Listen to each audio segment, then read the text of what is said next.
Nĩ thibitarĩ-inĩ nene ya Thika kũrĩa mwana ũyũ akoretwo akĩrigitwo kwa ihinda rĩa ciumia 3.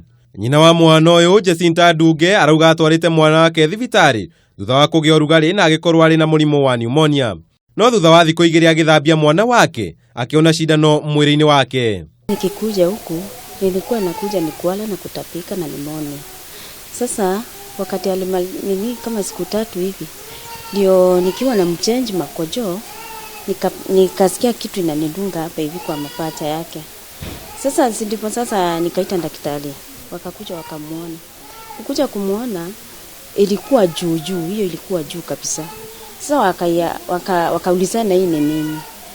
Hata nao wakashindwa. Sasa ndipo madaktari wakakuja usiku, wenye wa usiku.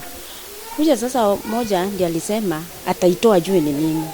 Sasa ndipo akachukua kitu hii za kukata. Akamkata. Kalikuwa juu.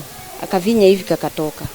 Kutoka ndio sasa tukaangalia tukaona ukweli ni cindano. Na thutha ũcio mwana nĩ ahũrirwo mbica na akĩoneka arĩ na cindano ingĩ mwĩrĩ-inĩ wake, ũndũ ũrĩa warehire kĩriga kĩnene kũrĩa cindano icio ingĩkorwo ciumĩte.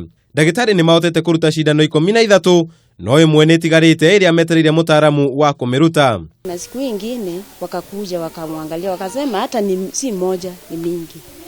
Kuja tukaambiwa sasa lazima apelekwe kwa picha. Sasa picha ionyeshe. Sasa hii mambo yote tulienda kuionea kwa picha. Haya. Sasa kutoka hapo sasa ndiye akapelekwa kwa peta. Akatolewa lakini moja ilikuwa ndifu ikutoka. Ndunge nĩ augite we ndarĩ ona ũndũ ta ũyũ mũtũrĩre-inĩ wake na nĩ mũmaku nĩ ũndũ ũrĩa ũkorete nyũmba yake. Mimi sasa hata hii ni kitu ya kuchangaza juu hata mimi sijawahi ona kitu kama hii hata wote hata familia mimi kutoka kuzaliwa sijawahi ona kitu kama hiyo. Ndunge nĩ augite mwana ũcio rĩu nĩ mũhonu thutha wa cindano icio kũrutwo na ndagĩtarĩ makauga no aheo rũtha rwa kũinũka ona gũtuĩka arĩ na cindano ĩmwe ĩtigarĩte mwĩrĩ-inĩ wake. Daktari mkuu wakati alikuja alisema anaweza pewa ruhusa juu sasa ameshapona. Ni hata vidonda zake zimepona. Handũ-inĩ ha Kameme TV, njĩta Kamau wa Mwangi.